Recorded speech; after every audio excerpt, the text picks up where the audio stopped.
Welcome to the Ancient Light of the Yeshua Teachings 8-episode mini-podcast with actress, musician, and author Verenia Nia Peoples and ancient Aramaic wisdom keeper Dale Allen Hoffman. Episode 1, Bridging Worlds.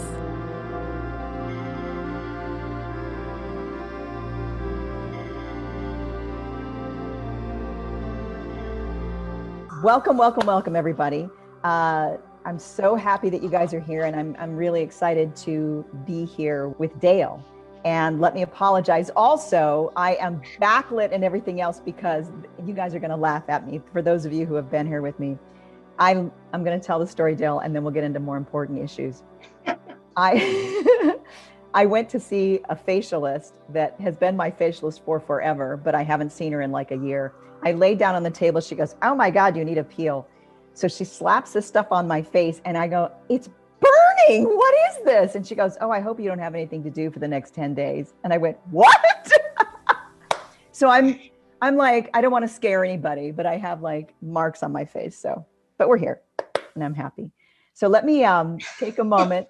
Dale, we are not saying anything. We are honest as all get out on this call. That to me is the utmost importance.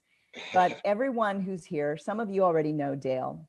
Those of you who do not, you're in for a real treat. Dale and I met, when did I reach out to you? Maybe 4 or 5 years ago. 4 or 5 years ago. And I had just started on my walkabout and my deeper spiritual journey where I had let everything go and just was wanting to reconnect with my inner voice. And so I was literally stepping on any little bit of inspiration that came because that was my practice. I was so practiced in getting things done and really putting my head down and pushing through to achieve things that I knew I had to come back in touch with that voice. And somehow that led me online to Dale and your Lord's Prayer in ancient Aramaic. And so I just looked him up and I thought, I'll just call. Dale, you can take it from here. Well, actually, that was kind of funny because I've known who she was since I was a teenager. No further comment. But no, she had a movie. Here's the funny thing. I mean, I'm standing next to, and she tolerates me with all of my North Shore comments, which was a film she did back in the 80s. I remember her from Fame. You know, my mother was obsessed with Walker, Texas Ranger. So was my dad. But I'm actually standing, my wife and I are standing like right next to our answering machine and phone. It was 4 years ago this month, I think, actually. Yeah, I think so. And it was like, the phone rings and it's like, I never pick up. Ask my best friend, Mike, who's on here, Michael Ormond Sr. But it was like, "Hi, Dale, this is Nia Peoples." And like, as soon as I heard that, my hand launches over and she's still yakking on, not realizing that I had picked it up yet. About Mary Magdalene. And I guess I'm fortunate in the way that when somebody Googles Mary Magdalene, especially Mary Magdalene Aramaic, I tend to come up on the first page. I don't look like Mary Magdalene, but anyway, it was like, she was just wide open for learning more about something that she knew was suppressed, and she was doing her best to stay empowered and I want to say positive, about it. And it was like instantly like gas and fire. And we just immediately, she, I say mentored with me, for, it was about a year, I guess, but really it was the two of us like constantly just throwing like fireballs. And it was like, I got to say it was the fastest, meaning the most sort of intense of all the probably it, maybe the most intense of all the mentorings I've done, because we were both just ripe, and it was pretty phenomenal. We just dug into everything. So anyway, I was mentioning a film because she did this movie called North Shore back in the 80s that I've seen about 400 times. So it's like as soon as when she called, it was like I knew exactly who she was. But she has to tolerate me constantly sending her what I call turtle quotes all day long, because my favorite character was just like this. He was almost like the Big Lebowski before there was a before there was a dude. He was like dude. And I'm an official dudist priest with the Church of Latter-day Dude, I must say. Not that it gets me anywhere. So she endures my constant turtle references, which is cool. Dale, I'm so excited to have you here, to be able to share you and your wisdom with everyone here, because I mean, many of you who follow Dale, clearly you understand like the chest of wisdom that he carries and his devotion to always unfolding in the truth more. He doesn't stop learning, it's deeper and deeper and wider and higher and higher. And I really appreciate your willingness to live and breathe with the wisdom that's unfolding and to share what you have. And particularly at this time, I mean, I knew back then, before all the stuff that's happening in the world right now, back then it was, you're still buttoned up against a lot of preconceived notions as to what sacred scripture is, what the truth is, or, through religion. And you have been bold enough in your whole life to follow what you knew to be true, not just based on what someone was feeding you, but in receiving what's coming toward you from the outside and allowing it to touch the truth that is within you.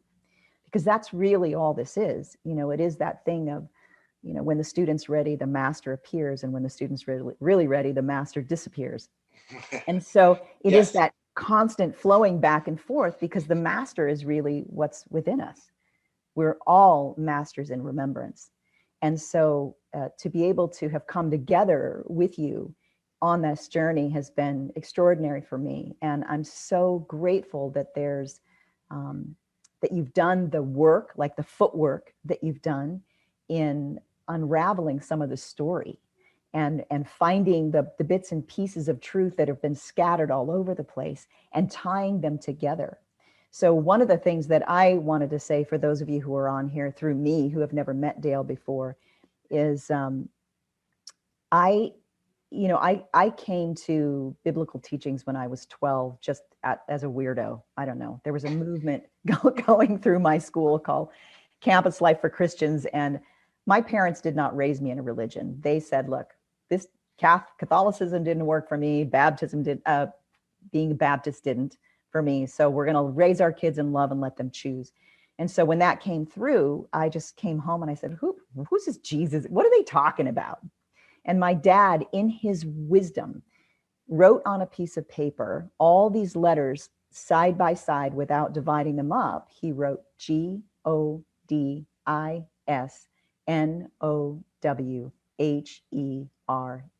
He said, split that up. What does it say? I said, easy. God is now here. He said, yeah, but what if you split it up like this? And I went, oh, God is nowhere. He said, that is the difference from one space, one little space. That's the power of the space between words. And then he handed me all these different versions of the Bible. And I started just devouring it. And I was going, this one doesn't match that one. That's not saying what that is. And I was just like, this doesn't make sense. So for me, all I got out of the decades that I studied it on my own as that weird little girl was that God is love and God is truth. And the more we connect back to that acknowledgement through the ancient texts and Aramaic, wow, the more it affirms the knowing that we already have. And so, Dale, welcome. All right. Well, it's been good being here. Thank you. Bye. Actually, you said you skated over something. Well, it wasn't really a skate, but when you mentioned, like, when the student's ready, the master appears. And then when the student's even more ready, the master disappears. Funny how that scared the living hell out of me when that happened to me specifically. If there's anything I've had to learn in this, above all else, it's humility. It's that I don't have a clue. And you know this about me, and the people closest to me know this about me. I seek to, first of all, I live my life mid-step, meaning I just lift my foot. I don't know where it's going to land. The other thing is I like to feel that, to look back and in a positive way, think I was a blithering idiot the day before, meaning that, I'm not resting. I'm constantly opening, expanding. I'm constantly, in the words of Peace Pilgrim, dying to myself. it's like I'm constantly growing to such a point that I can't even think the way I did yesterday. And a lot of the things that I think I had figured out, and I realized it could be something that was made up. It could be something I was totally misinterpreting, but it's wild to me because I know that's not normal. Because I mean, I've met so many whatever scholars, masters, people that are like these worldwide authorities. And honestly, most of the time, it's like if you haven't seen them or heard them in 20 years, they're still kind of doing the same thing. And there's not a lot of challenge going on there. And it honestly, it wears me down sometimes. But for me, the most important thing was just the humility of not puffing up, which of course, that I get people trying to hack my Google accounts, trying to get into my YouTube, trying to do everything. And generally, I usually have an idea. If I put a video on YouTube, there's a person that puts it up. It can be up for 3 seconds. It's not even actually fully posted.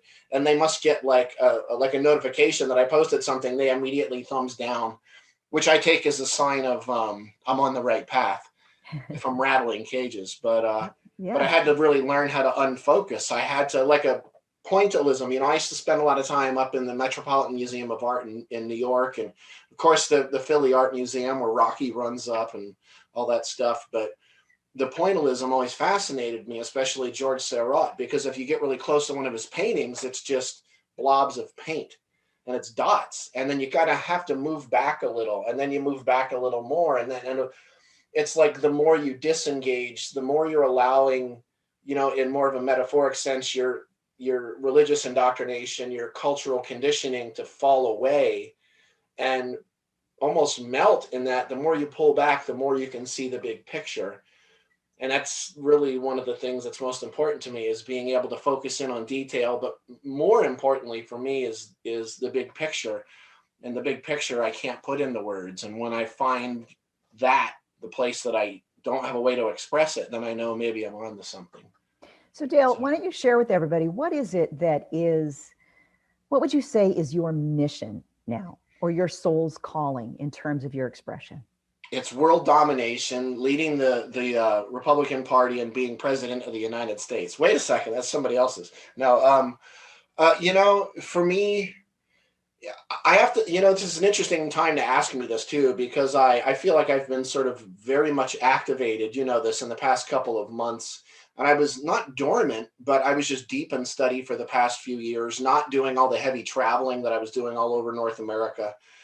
And a lot more at home. But then I started realizing, wait a second, you're not just here to sit at home. Not that there was a lot else to do this year, or last year, but it's clearly, if there's anything that I think is my mission, it's just, I want to quote Garth Brooks, because I think nobody said it better. He's like, I just want to be real. But the thing is, my parameters for what real are change every day. And my vision is to have ultimately a retreat center where not only people are coming to us from around the world, but we're hosting other great speakers, presenters, musicians, whatever, sound healers, astrology, everything. And then the other part is to be teaching online in such a way. And the other thing, of course, is creating conscious media, conscious, producing, maybe even directing conscious films, not cheesy stuff, but real, true, 60 to 120 minute documents of visual, of just really getting down to not lots of information, but what does real even mean? What does it mean to be human? What does it mean to be alive? What does it mean to be awake? What does it mean to be asleep? And just get down to especially in terms of the Jesus teachings. And people often ask me, they're like, why do you keep running back into the burning building of Christianity? I'm like, number one, it's not really Christianity per se that I'm doing. The building is definitely burning. But I know that it's why I'm here. And I don't feel like, oh God, I've got to do this again. It's not that. It's what lights me up. It's my passion. And so would you say that if I were going to put it in a sentence, I would say that it is interpreting or bringing, I can't even find the sentence. It's okay. But all those deep truths into a more pure translation today. Yeah, I mean, clearly, if there's a mission in the worldly sense like that, it's a little risque. I say I'm here to crack Jesus's nuts. It's like I take the theology. It's like I can study Aramaic from 20 people, and very rarely do any of them go beyond theology. Neil Douglas Klotz, maybe. There's not a lot of people that go beyond the theology of it. And what I do is I take the theological frames and I sit with it, and then I look at what everybody else says about something, and then I pray into it and I meditate into it. And I just allow myself to find the place where the frame just obliterates. And I know when I hit it, and I could be looking at one sentence for 2 years, and then all of a sudden my wife comes in and I'm crying and I'm laughing and I've got snot coming down my nose because I'm like, oh my God. She was like, what is it? What is it? And I was like, I finally understand it. She's like, explain it to me. I'm like, I can't. And it's almost like that's what I'm trying to get to, is the place, not necessarily where I can't explain it, but that thing that when it's communicated to another person in that state of openness, ripeness, humility, that they go, whoa. And then if it comes time for them to have to explain it to somebody else, it'll be like, it's like the birth of one of your own children. Why would you spend so much time trying to put that into words? It's so sacred that when you know that, it doesn't matter the frames, it doesn't matter the descriptions, anything like that. It's just, that's really what I'm seeking, is that pop. And a lot of people, they can hear the same thing 100 times and it goes over their head, and it happens to me. But yet just that one microsecond of ripeness, sufficient not unto the day or the evils thereof, but that word day is yauma, which means now. Sufficient unto this present moment are the evils. The word evil, all that meant was overripe or underripe, like a piece of fruit, bisha, meaning that it's not fertile now. So what I'm seeking is just that fertility in this present moment. And it doesn't always line up in every moment. I have these deep conversations with Steve Vai, a dear friend, musician that wrote the foreword to my book. And we're constantly talking about the present moment. Like every conversation goes back to the present moment. Dale, talk to me, for those of us who aren't familiar with your work on this call, why Aramaic? I often hear people say, you boil down all the great philosophies, it boils down to the same thing. And it's like, it's not exactly it, but yeah, they are. It's like, it's not getting to the moon, not necessarily obsessing about the finger. But the thing about Aramaic is when I was 7 years old, it's when I laid 5 Bibles next to each other and compared them. And I went, all right, something's off. And I was having these odd experiences, like in summer vacation Bible school. This was the summer of 1979. I remember, where everybody's talking about like the kingdom of heaven, and they're all talking about it like you die when you have to die to get there. And I'm like, it doesn't say that here. And I remember, this is very visceral for me. I remember looking down on the Bible that I had, which, let me go sideways here. I'm looking down on the Bible that I had, have for yourself treasures in heaven where moth and rust do not destroy. And I was looking down, and all of a sudden I saw like an outline of multiple layers into the page, into the book, in different colors, in different languages. And I remember putting my hand over it, feeling like there's no heat. I'm not feeling heat here. Light without heat, which funny is Steve Vai's production company, Light Without Heat. All of a sudden I realized the room's dark and there's nobody in it. And I look around and the teacher's standing at the door, and she's like, are you coming? And she's looking at me like I'm guilty of something. My hands are over the table. I don't know. But anyway, we walk out into the hall. I remember walking down the brick steps, going out to the playground, and the teacher's still staring at me. And I'm looking around, and there's like this really high, not a squealing sound. There's like, the way I explain it is if you get the best sound you can through your speakers, through your audio system, and all of a sudden you realize there's a blanket and you take them off. And there's this presence, and there's like dancing lights in the trees, but there's not lights. And I'm hearing this sheen, this highness that I never heard before.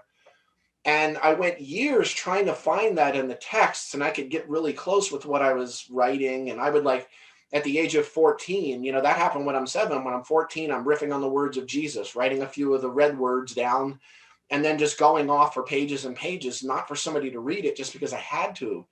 And then it was when I was 21, after digging into Greek and Hebrew, not telling almost anybody around me except my friend Mike, because my other friend, when I would mention the Bible or Jesus, he would go, ugh, ugh. So it's like, okay, don't talk about that. But I'm 21, and all of a sudden I find out about this guy, Dr. Michael Rice, and they're like, he does the Aramaic. I'm like, what's that, like the Macarena? They're like, no, it's the language Jesus spoke. And I went, he didn't speak English? And this is at a Course in Miracles gathering, like 1990, whatever it was. And everybody's laughing at me. And I'm like, I never thought about that.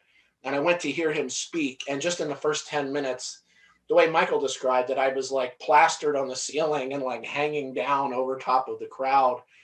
It was like all that I was seeing and all that I was hearing for the past couple decades since I was a kid, there it was. And I was like, something's going on here. And then the first time that I actually heard the Aramaic Lord's Prayer, forget it. I felt like I was, and that was from Dr. Rocco Errico. I felt like I'm like floating in the cosmos and in the ethers. And I'm like, it wasn't at that time that I'm like, this is what I'm here to do, but it was like, I'm going to stay with this.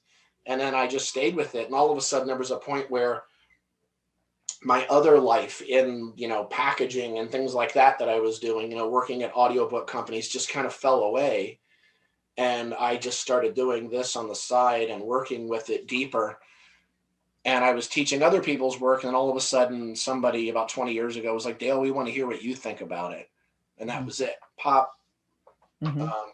And Aramaic, it's about vibrations. It's like Tiwa, Pueblo, Navajo, Lakota, Nakota, Dakota, certain indigenous languages where for the longest time, some of them still didn't write them down because it was about the vibrations. It was about the frequencies. It wasn't about like somebody like, Beautiful Painted Arrow, who's Tiwa, and his name is Tzlutkoe, which means beautiful painted arrow. The Tzlu was the arrow firing. Tkue is the sound that when the arrow hits the target and the reverberations happen. And they never wrote the language down. In Aramaic, I feel a lot of the problems we've had, if they didn't write it down, maybe we wouldn't have as many of those problems. But that's what men do. We write it down, we buy it, we sell it, we retranslate it into 17,000 versions. And then we argue which one's the word of God. But the Aramaic goes beyond the frames, the theology, and it just rocks my world. I mean, unbelievable. I think Long answer. It feels like, well, there's, it brings it more into the experiential for me. It's like you have this knowing without knowing why you have the knowing. And that, there's so much information being shared in vibration.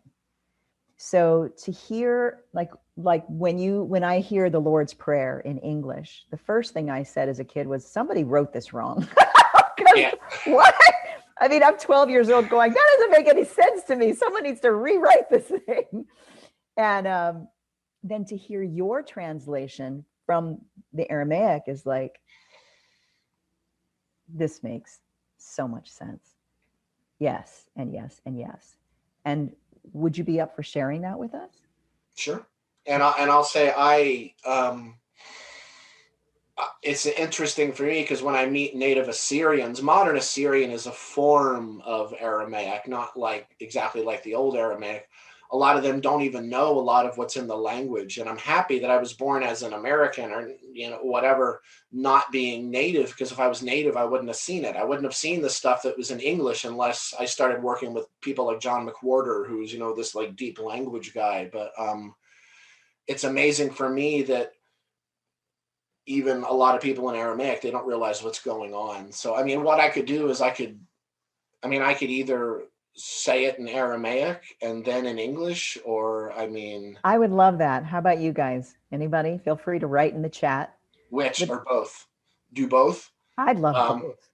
Okay, I don't care. care. I'm like going to click down the chat here because I'm like, what is happening in there? Okay, there. So, anyway, all right. So most important really is about being open. I want everybody to take one deep breath in through the nose. Hold that in the temple just a few moments and then out through the mouth.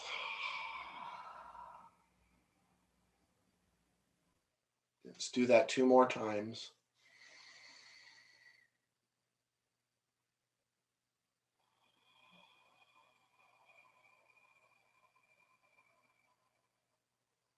One more.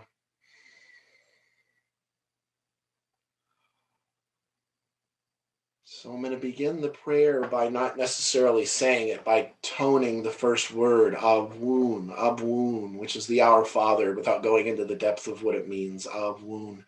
And then I'll just move into the prayer a bit like a vibrational tone poem. And then I'll give you a bit of an English interpretation.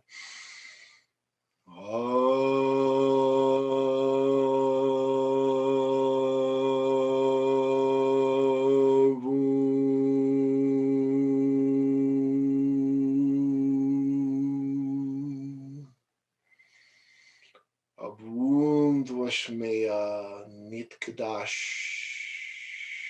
shmok. Tete malkutak nehred zviana kaikana vashmeya apbearea.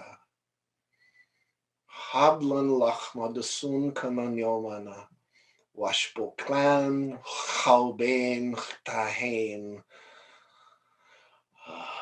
shwakan chayavin. Wela tachlan Linesiuna Yelapatsan Minbisha Metul Didelaki Malkutha Kwahelwa Teshbukta La Ilam Almin. Just be open.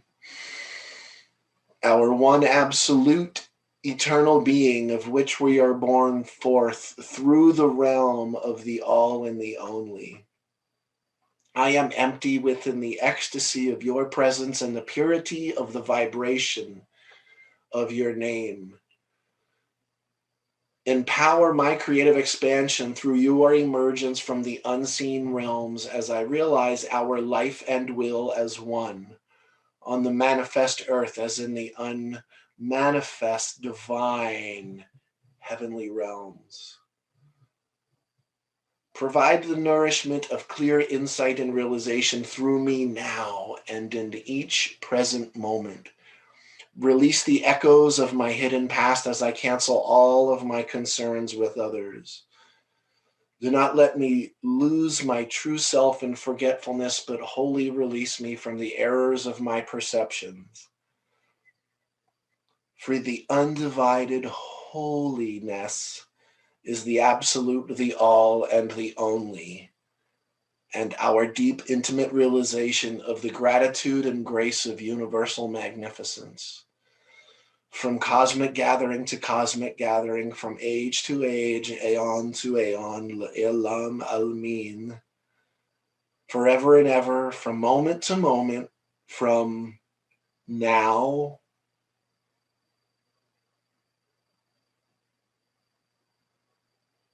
to now. May these pure intentions be the rooted, fertile earth center from which all my actions flow. Amen.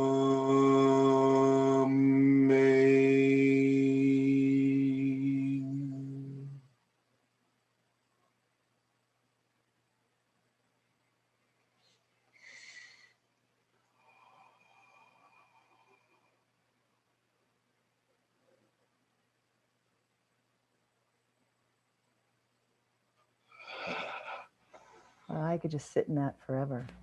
I had a little bit of a wrinkle in the middle of speaking it in Aramaic because I had this big energy surge come in, and I almost felt like I was like on a little turning, like a lazy Susan, and I got spun around and I went, where am I? And I just kind of skipped a half of a line and went forward. It was like, whoa. Dale, thank you for that. That is, I don't know. How did you guys, I mean, we've got Christine in here. She said, bliss. Bliss. That's how she described. And I know Christine is very much an empath. So I know she was being taken on that ride. And there's so much for me, not just when you translate it into English, it isn't just a heady thing. It comes through my heart. And it connects with me directly in my center. And it's such an important thing right, especially now. There's so much up in the air. All of the old systems based on fear and separation are falling apart. And the beauty of that is that it's cracking everything open to come to what's true. And so one of the reasons I wanted to reconnect with you specifically and connect you to our audience at Human Harmonics, and to help give a platform for maybe some of the people that are following you as well, is so that we could bring more of this truth in a time when people's hearts are cracked open.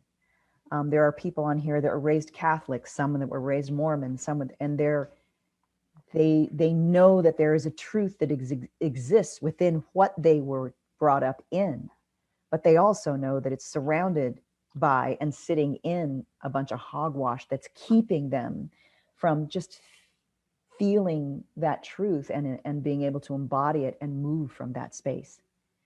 And so now more than ever, I think I almost feel like now is everything you've done is for now, such a time as this, right?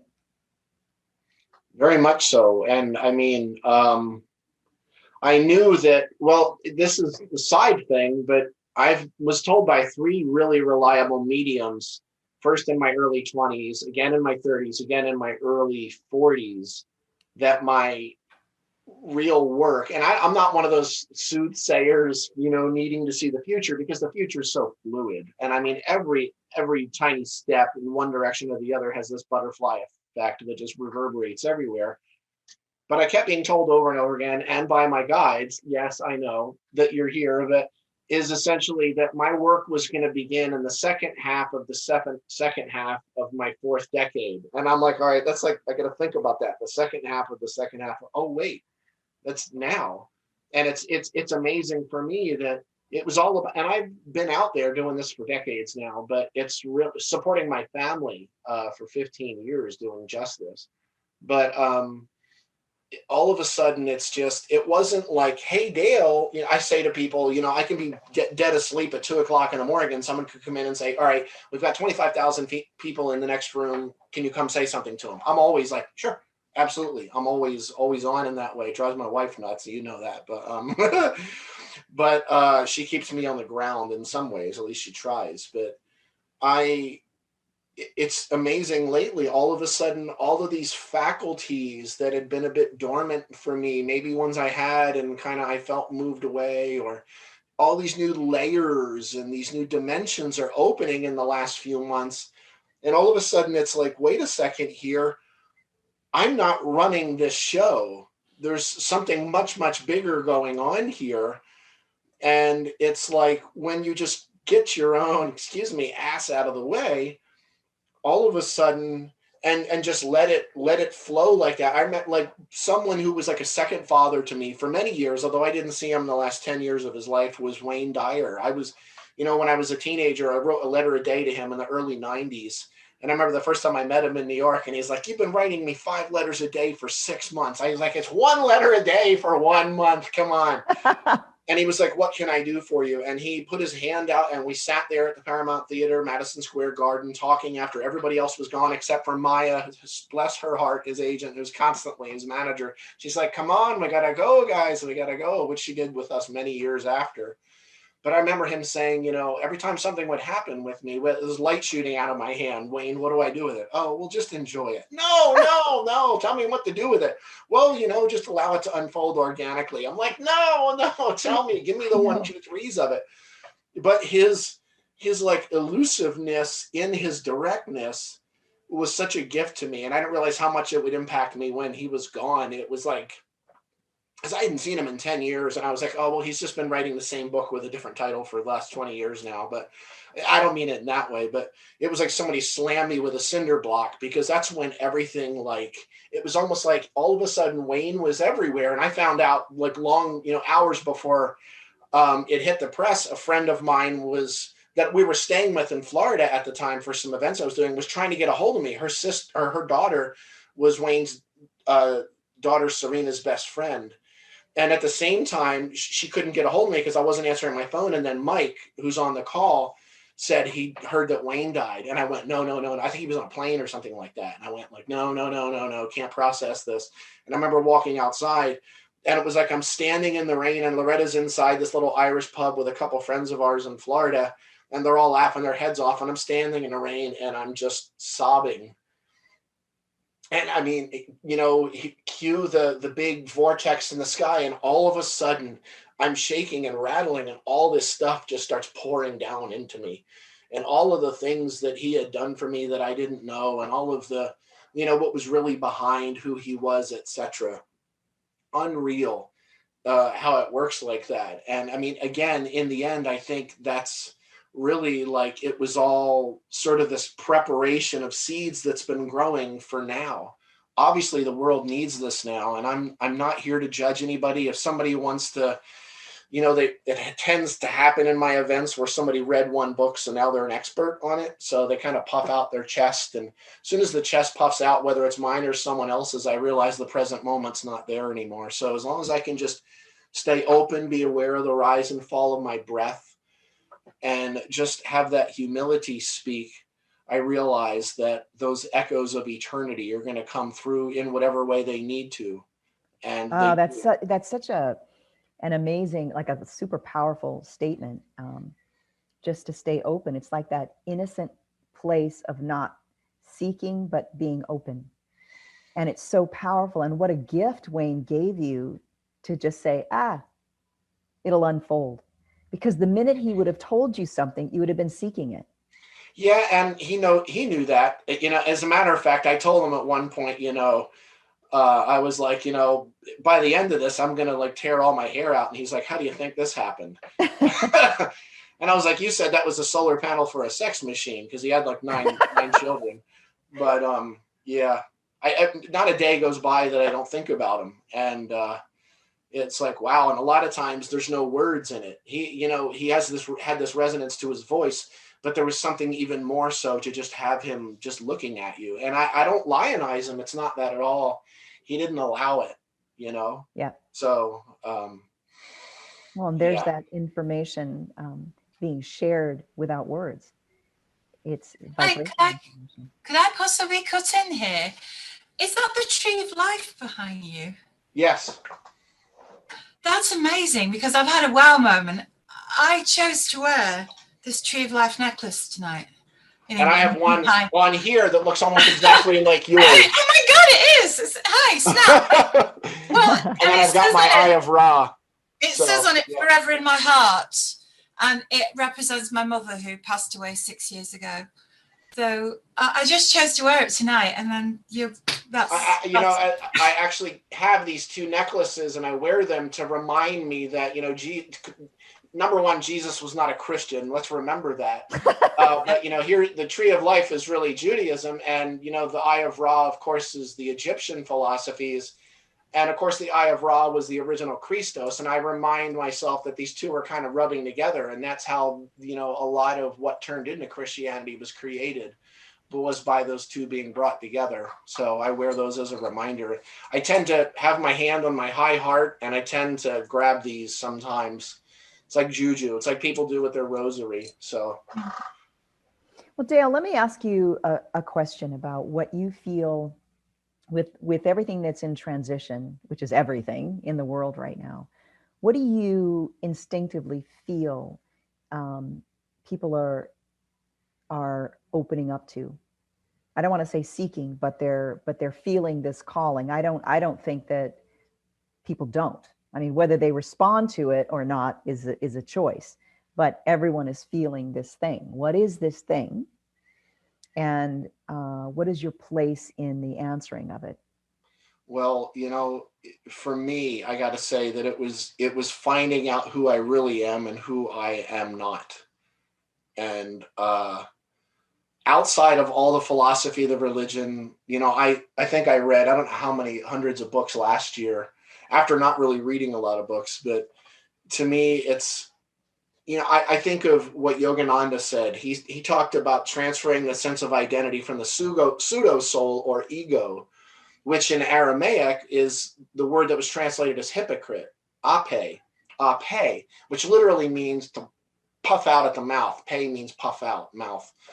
But the hypocrite, it means persona, mask. That's what ape was. And it's the transfer of our sense of identity from the pseudo soul or the ego or ourselves as this character in a divine play, Maya, Leela, that does not exist, and bring it back to the true inherent nature of our divinity, that it's not what we see that's important, it's that which sees through and as us. And in the words of Yogananda, he said to become the ever joyous witness of a stupendous cosmic drama, and realize that all this world stuff, the end of the world isn't something about a bomb hitting the earth or, nuclear stuff or asteroids. Maybe you could think so, but that's not the end of life. That's just the end of Earth. And that's not the end of you either. And if people could just realize, number one, I think they're terrified because they put stock in so much about what they thought life was about or who they thought they were. And all of a sudden now people are going, wait a second, I'm not a mason, I'm not a carpenter, I'm not a whatever that may be, performance artist. Really, I'm this, which I can't really put into words. And that scares the crap out of people, which is what needs to happen. All that needs to come up, all of that other stuff. And as that's happening, though, we really need, I don't know if leaders is the word, but people who are willing to hold that light up. So I guess in a way, leaders who are willing to hold that light and say, hey, wait a second. I know you're in quicksand. The air is like brown right now. You can't see anything. Just follow my voice. Follow that little bit of heat you might feel and just come with me. Just come with me right now. And where I'm going to lead them, where am I leading them? To me, no, I'm leading them to them. And it's there all the time. It's remembering that. That's the thing. I was told once, actually it was Dr. Michael Rice that said it, because people would attack me and stuff like that. I don't really attract that stuff so much anymore occasionally. And he was like, well, it's really important if you're going to play John the Baptist, you have to remember two things. I'm like, what's that? He was like, the first one is you have to remember when to hold up the mirror. And I'm like, oh, that's true. And then the next one he said is you got to remember when to duck. So people are really like, people can say whatever they want about Trumpism, but it's like, imagine the things that wouldn't have come to the surface if it wasn't exactly as it was for the past 4 years. Exactly. Imagine the things that would not have risen. And then, you can get into pandemic or plandemic. It's like, well, let's think about that on either side. For me, I think we're really starting to come into a place where we're realizing that we really are the power of the seat of the universe. And the first response to that is not, oh, wow, that's awesome. It's like, holy shit. Right. Like when I was in my late teens, I've spent like about a year and a half doing these Course in Miracles study groups with Marianne Williamson, just as she was getting known, early 90s, right around the time Return to Love came out. And it was like she always said, it's not our darkness that we're afraid of. It's actually the light, because you can't hide in that. And we're finding that. It's like, look, you can stand in the light. You can be who you are. You can have these dreams and these visions and things of a better world. And you can hold that high on a hill. You don't have to hide. And we're all starting to come together. The internet's a part of that. And I really feel more than ever that there's this gathering of the tribe right now. And I've never seen anything like it. The 60s had its own essence of it, and it had to do with different things, maybe on some level, but there was this opening that happened, including in the 60s, the Summer of Love, 67, people say it was all drugs. No, there was a lot more going on than that. And now we're getting to this place where it's like, wait a second here. If Alexei Navalny can go back to Russia, knowing he's going to get locked in a prison cell after, saying what he said about Putin and, the Kremlin, etc., then I'm pretty sure that my, issue might not be that big of a thing. So people, it's time to rise, not against, but to rise as. Yes. And in our truth. And so with, Dale, we have about 10 more minutes, and I want to be able to open this up for questions. But before we do that, I want to be able to share what it is. You've got a little bit of a surprise with Human Harmonics. Yes. So I really am Santa Claus. Where did that one come from? So we actually, Nia and I have been wanting to do something like this for a long time. We've been sort of comparing notes for like 4 years going, there's something we're going to be. So actually, first of all, what we're going to be doing after this, which starts on, is it the 7th of February? on Sundays for 7 weeks. We're actually doing ancient light on the Jesus teachings, the Yeshua teachings. And what we're going to do is we're going to work with each call on one primary thing. Like the first one, what does spirit really mean? What does that word spirit mean in Jesus's language? Trust me, it has nothing to do with what you think of in Latin, or the Greek might apply to an extent, but not even fully. You know, what is hypocrisy? What's repentance? What does only begotten actually mean? Is it actually what they say it is? Or is it possibly something 180 degrees opposite of that in truth in the original Aramaic? So we're going to hit some of these theological powder kegs, I guess you could say, and bring them home into how do we realize these? How do we live these? You know, how do we allow our cages to get rattled enough to shake all the excess of all this stuff that's clung on to us, all these sort of indoctrination barnacles, and allow that stuff to shake loose, and what do we do with it from this point forward? So we're doing it's going to be 7 weeks on Sundays. Nia and I just like sort of tearing it up. I've been wanting to do this for a long time. So you'll be tearing it up. I'll just be throwing questions at you. So the next time when I'm on, I'm backlighting myself, and I'm gonna I'll put all these lights behind myself. And Wolfgang and Victoria said, "Yeah, yay!" Yeah, I see that. And is there anyone out there who has a question for Dale? First of all, let me tell you that you don't have to do the whole 7. Like, just sign up, and because they're fully contained, each hour is fully contained. And I'm really, really excited about this. So, yay. Now, okay, are there any questions out there? Let's see. Hi, it's me. Christine, oh, beautiful you. I had to move into my room because, you know, the house is super busy and noisy. But hi, Dale. Hi. I've been looking forward to this. When Nia first sent me the YouTube video of you doing it, I was actually driving.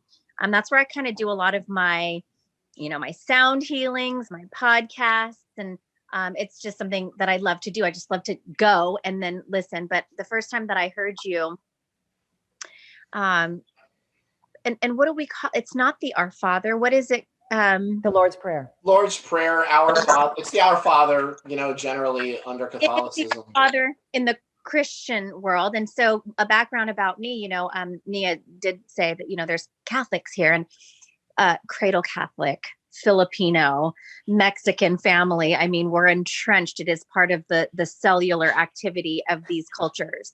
But of course, there's always been a gnawing since I was younger. And then of growing up and that sort of thing, I fell away from the Catholic teaching. And then when I got married and had kids, you know, your cells, you kind of go back to what your cells remember that feel comfortable in a space that is unknown, like raising kids. So we dropped back into that Catholicism, so much so that they went to Catholic school. My 2 older ones were in Catholic high school until just last month, where we pulled them out. I homeschool my younger 2. And in this space of a year and a half, it has been shedding of a lot of things. And one of those things was the limitation of our Catholic faith. And having to do that while navigating it for my husband and my 4 children has been challenging. But I think that for them, it was kind of a relief. You know, they were like, yes, like, because it doesn't feel right. It doesn't feel good. And that is one of the things that I just struggled with. You know, it's just like, this doesn't feel like love. This feels awful lot like guilt. And I have to, as opposed to this is what and who I am. I want to embody that. And then I want to step forth in the world and be that, you know? And so anyhow, I digress. I want to say that when I did first hear you do that, like sobbing. And we all know the power of sound and the power of words and energy and that sort of thing. And it just kind of, it was a flood of emotion. I just was sobbing. And it was incredible. So thank you for that. I listen to it regularly because it's an incredible reminder. I had my whole family. I'm like, everybody get to the living room. We are going to watch this. And oh, sorry, my son is yelling. But it was neat for them too, because it just allowed them to hear the words and hear, how it is similar, but vastly different. And then in the language that we've been using here around the house and things that I've been saying and things that we've been doing, they were like, oh, okay, yeah, I get that, mommy. Like, so it's so incredibly important. And I still have an entire community that is Catholic that, I don't know. Well, and Christine, I really want to applaud you because it's a lot of pressure, and one of the things I remember chatting with one of your friends that was running whatever that event was, I don't know. There was this Catholic event, and for some reason they asked me to come speak and perform, and then they unasked me. Yes. when they brought in like a I don't know, a famous Catholic speaker, she refused to get on the stage with anyone who wasn't Catholic. So the poor woman, Adina, had to call me and apologize. And we were on the phone for an hour and a half. And, look, the long and the short of it was, I said, your church, your religion needs you to stand up in the truth. It needs you to. It's my belief that all religions are going to continue existing, and they're going to get cleaned up as a way to come back to truth, because at the center of it, there is this truth that is love. And they need you to stand up in the truth. And so I just want to really thank you and applaud you because it's a lot of pressure, your whole community. We left Catholic school. I stopped teaching at Catholic school. I pulled my kids out of Catholic high school. I am a singer, and so an amazing vocalist. Oh, thank you. And I still sing at Catholic masses for weddings, funerals, and masses once a month. And I do that because I'm sorry, I'm on a Zoom. Sorry. I do that because I think that it's important to meet people where they're at and to have that grace and that compassion for everybody's journey. And if there's something that I can bring to the table through my voice, no matter what it is that I'm singing, no matter what it is that I'm doing, let that be, let that be the will that's to be done. And so truly I usually drop into a space before I sing, and just say, Spirit, please work through me and let this reach somebody to however they need this to be reached. And miraculously, and of course not miraculously, because we just know how everything works, right?